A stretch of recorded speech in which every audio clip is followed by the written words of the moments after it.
Holly. Hello. And hello, everyone, and welcome to another episode of Event Props Together at Home. I'm very excited today to have the fabulous Holly with me on the chat. I've never actually met Holly, but I follow her and her event agency on social media religiously. So I'm going to hand it over to Holly, who's going to tell you a little bit about who she is, what she does, where she is, and what the situation is where she is right now. So over to you, Holly. Hello everyone. I'm Holly Moore. I live in Manchester, or just outside Manchester in the UK. So we're currently on week 4 of lockdown, with just announced another 3 weeks. So I'm self-isolating on my own. All my family are other parts of the country in America, but I'm quite resilient anyway. So I'm not, I'm having my down days, but then everybody is, I think. In the event space, so I founded a few businesses. We've got Make Events, which is the main business, which is corporate creative comms events agency. We started in 2012. We've got HM Events, which is like luxury private parties, weddings and events for those people who want to splash a bit of cash on an exciting event. We've got Make Events Venue Find, and within that we've got Make Events Studio, which is like content creation, which is obviously quite important at the moment. But we're just launching and working on at the moment the Anything Is Possible brand. Ooh. Which is basically I can tell you more about that, but it's more of a lifestyle brand about anything is possible that we're going to channel through digital and live events. Fantastic, exciting stuff. I can't wait to see that. So obviously at the moment, we're all in home office or trying to work from home. Yeah. How does that look for you? Do you have like a dedicated space you've set up, or are you kind of moving around? What is your schedule like daily? I tried. So it started off in the kitchen, where I always, if I'm working, or work at the dining room table or the bright spot, depending how I feel. And then I'd set up it's on my social actually. I've got like a gym stroke office in that I've had converted in the garage. And I was working from there, but then I quite like that being my gym and leaving it. I'm just kind of working in the kitchen, but I've got that many like Zooms and things like that it's probably better in there anyway, because it's better light and stuff like that. So I'm not as disciplined as everybody else, I don't think, with this working space. I'm a bit more like where I feel like it on the day. So what are your 3 daily essentials? So for while I'm working at home, so exercise is the first one. I would typically work out in the morning where I can, like depending on my schedule, but I'm not very good at training on my own. Even though I love the gym, I just don't like training on my own. So I'm doing like a PT session online with my PT in the morning. So that kind of at 7:30. I would normally do it earlier actually, but it's actually been quite nice. So I tend to like get up, have a coffee, do a few emails, go to the gym. So that's the one thing I definitely have to do. And I mean, this is like non-work related, really, trying to get my 10,000 steps a day in, because my workout might just be like weights. So I'm trying to get out and have that walk. On a day like today, it's quite hard because I've got a really busy schedule right this evening, so that's a bit annoying. My other thing is my team meetings. So typically with the team, we used to have a Monday morning meeting, and then I'd have a heads of department meeting in the afternoon. But what we're doing at the moment is, and it's a bit indulgent for me really, we're having a 9:30 Zoom and a 4:30 Zoom. Okay. Which is a bit overkill, and a lot of it's talking about like what you've had for lunch and what you're exercising today. But just for my peace of mind at the moment, it's really nice to know what everybody's doing.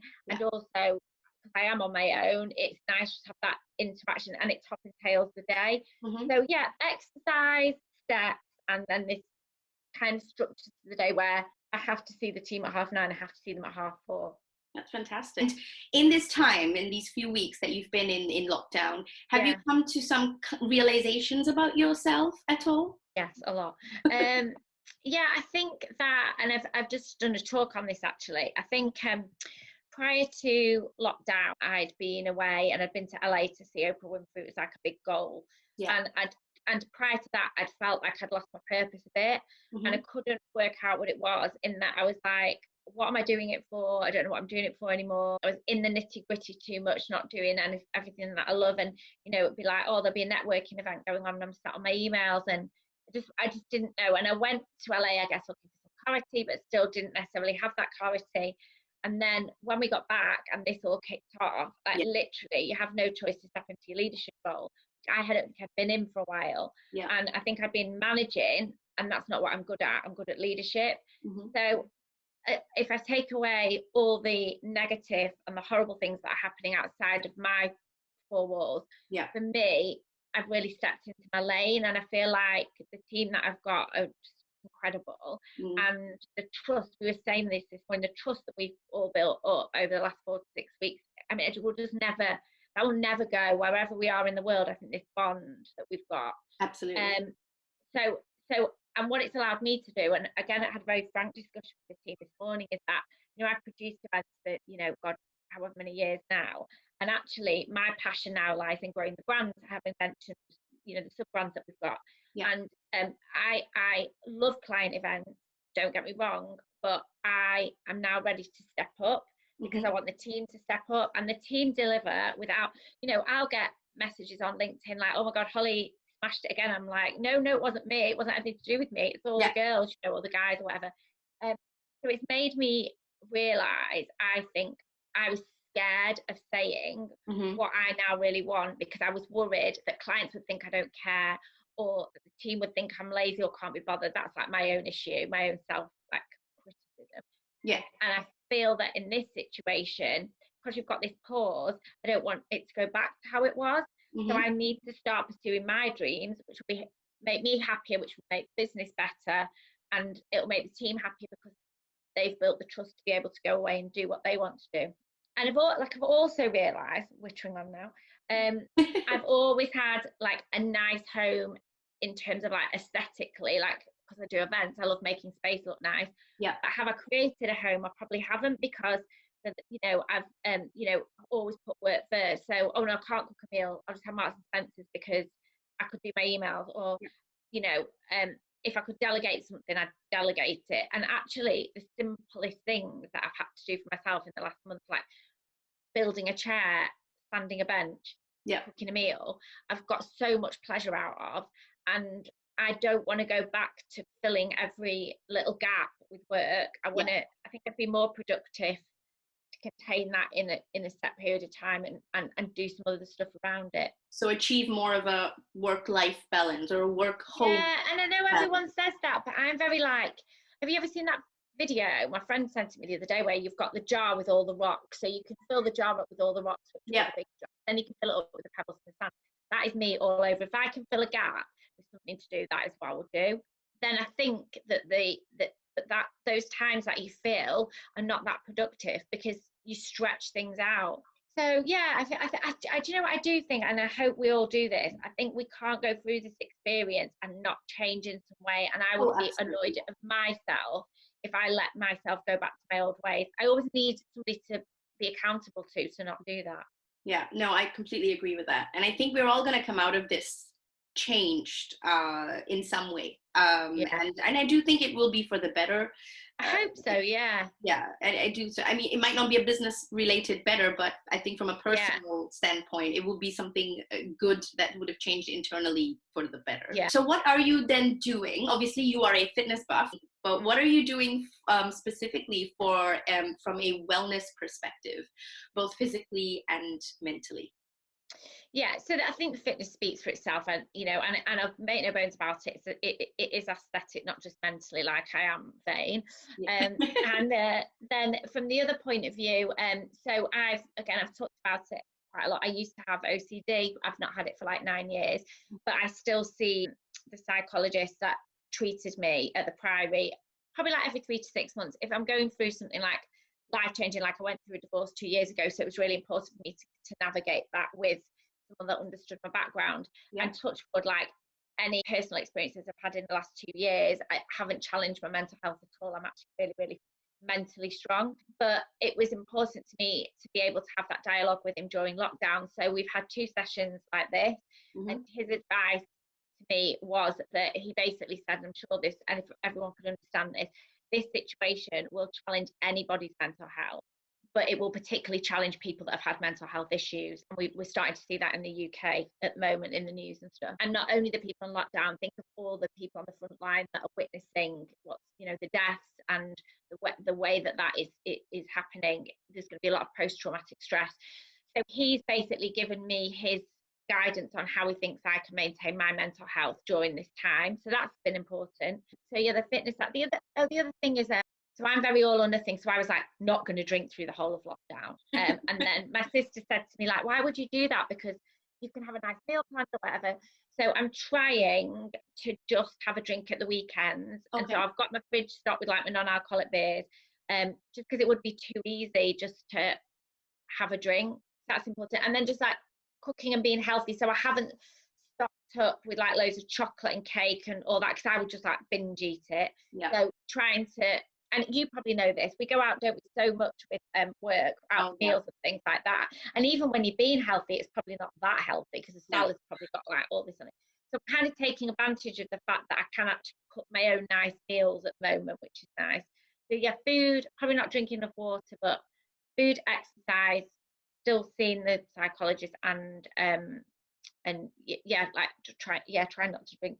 So basically trying to control the things that are within your control, because so much of what is happening right now is completely out of our control. Yeah. It's nice to be able to still have some access to be able to control part of the areas of your life that you can, which is great, I think, you know. Yeah. And one thing for me is that my massive thing, I think I said before, is guilt. Like I suffer with guilt terribly. And like the house is getting a real tip because I'm virtually as busy as I am normally. Yeah. And so yesterday I just said to the guys, do you know what, I'm going to take half a day off. And I felt like if I could just get everything straight and organised here, I'd be in a much better place, you know, for today. And I don't mind working weekend at all. So it's things like that, you know. I'm trying to like fight my natural instinct, which is I should be working. Yeah. To go, well, actually, it's fine because I know I'm going to work on Sunday. Yeah. And actually, even if I wasn't, does that really matter? You know, like you say, just been a little bit easier on yourself. Yeah, absolutely. I think we all need to take a break. Absolutely. And not feel bad about it. Terrible, isn't it, the way we are with to ourselves? It is, but really. I think it's also an event. I think it's an event prof thing as well. If that we don't, just because of the nature of our work, the timelines are always so blurred. You can so right, in the morning, and then you're up at 6 to be there for registration, and everything is so blurred that I think as event professionals, it's always harder to find the lines. You know what, you've got something there, because when you think about it, in another industry, if a client said to you, all right, yeah, could you work from 5 in the morning to like 2 in the morning? It just would be unheard of. Whereas we'd feel bad to say, oh, well, actually, I can only do 8 hours, and then somebody else will be on. Like, that's just not in our nature. So you're probably right there. We've got that nature to please and to do over and above, and it's just second nature. So, you know, obviously now a lot of us have been watching a lot of content online. We are, you know, reading again, lots of, you know, from everyone I've been speaking to. Can you give me any recommendations of anything you've been reading or watching, or someone you've been following, been bringing you some positive vibes and some happiness and energy in this period? Well, I mean, I said I was going to read. I've got a stack of books at the side of my bed that I've not read. I've watched a couple of, maybe a couple of hours worth of TV. Like, I've literally watched nothing. I don't know what I've been doing, actually. But my go-to, I guess, is at the moment is have you heard of Rachel Hollis? I don't know if she's got to you over. Yeah. So for those that don't know, I'm slightly obsessed with her. She was an event planner in LA, then got into like blogging about lifestyle, and now is in the motivational space and just like motivational conferences, books, podcasts. And then her husband, Dave Hollis, does it with her. And she's got 2 books, Girl Stop Apologising and Girl Wash Your Face, which are on audio or read it. They're brilliant. I would really, really recommend them at the moment. And then she does loads of coaching online and podcasts. And I really like her. Like, I listened to her podcast yesterday. It was all about habits and, you know, just talking about joy. And so I really like her. Mm-hmm. And then I'll always stick a bit of Oprah on YouTube, you know, like, yeah. Oh, I tell you what I have been watching, because I've been getting into cooking. I started watching a little bit of MasterChef. Yeah. So, and I used to watch that again before I started the business. I used to watch MasterChef. I used to absolutely love it. So yeah, but I don't know where the time's going. Do you find your days go weird? It's like well, though, right? Absolutely. I thought it would be like, oh my God, how is this day gonna pass? Oh, it's just like that. How is it 6 already? You know, like it's ridiculous. These people that I'm seeing online that are like, they're training twice a day and doing yoga and Pilates, and where the heck, what? But once this entire lockdown is over and all the shops Yeah. are open again and all the restaurants and everything is open again, where is the first place that you want to go? Oh, my mum and dad. So my mum and dad self-isolated maybe 4 6 weeks ago. So they live in the Cotswolds, which is like 2 3 hours down. So Yeah. what they've said is that when lockdown is lifted, they want to stay in for a few more weeks because they're like mid to late 70s. Yeah. They'll be my first. So I said I'll go to them before I go to anything. And then I'm self-isolating. Then, Yep. and I'm sure most women get this, I am going to the beauticians. Yeah. Something done with these boots, my nails. Yeah. I mean, like everything. Because I mean, have you seen that thing on the internet that says when lockdown's over, it's going to be for all the men, it's going to be like a scene from Thriller when we all come out like looking how we should look. So mum and dad, beauty regime, and then just so I've got my best friends, seeing all of them, and to be honest, like the team at work is so close. Yeah. And we've really got to know each other's partners a lot better over like the lockdown because we've had these virtual parties. So just I'd love to get all like our clients, everybody back at the office, go to Barry's boot camp class, you know, just like all your normal stuff. And once we can all get back on a plane again and travel somewhere, where do you want to go? So my sister lives in Washington, so and she's recently moved out, so I want to go there first. And then I was looking at actually, so Rachel Hollis, who I mentioned before, she's doing a conference. She's doing 2 to the tail end of the year, either San Diego or Texas. So I want to go to one of them. Fantastic. Luckily, I packed in a few 3 holidays between November and January. Yep. So I feel like I actually did have a good holiday. Yeah. And last question, I can't believe it's come to an end, but yes, what advice do you have for all of us event profs that are, you know, in this situation together right now?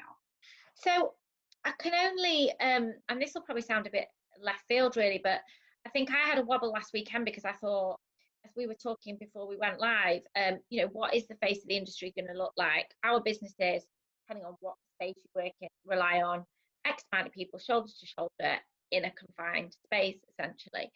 So I think it's about, now listen, I always want to be in events and customer facing and, you know, whether they're educational events or whatever they are. But I think, you know, I did have that thought this weekend, what would I do if I didn't do events? What would I do? I've done events in hospitality, like, absolutely, years, what would I do? And so I'm pretty, you know, I'm quite sure that this is the space that I want to be in, but there will be a lot of event professionals that maybe over the years have thought, is this right for me now? Is it what I want to do? So I'd use this opportunity to really think about, is it definitely what you want to do? Or do you want to pivot, as the new expression is, and do something totally different? Because it is good. I do, but like I said to you, I am a positive person, but the event is going to change. Yeah. And it certainly is going to take a while to get to where we want to be. It's just being sure that that's your path still, because if it's not, wow, what an amazing opportunity to change and, you know, absolutely. do something. Yeah, I completely agree. That is fantastic advice. And thank you so much, Holly, for your time and the inspiring chat. And thank you everyone for watching another episode of Event Profs Together at Home. I'm Sabrina Myers from Hot Hospitality Exchange. Thank you again, Holly, and I'll see you all guys at the next one. Take care. Bye.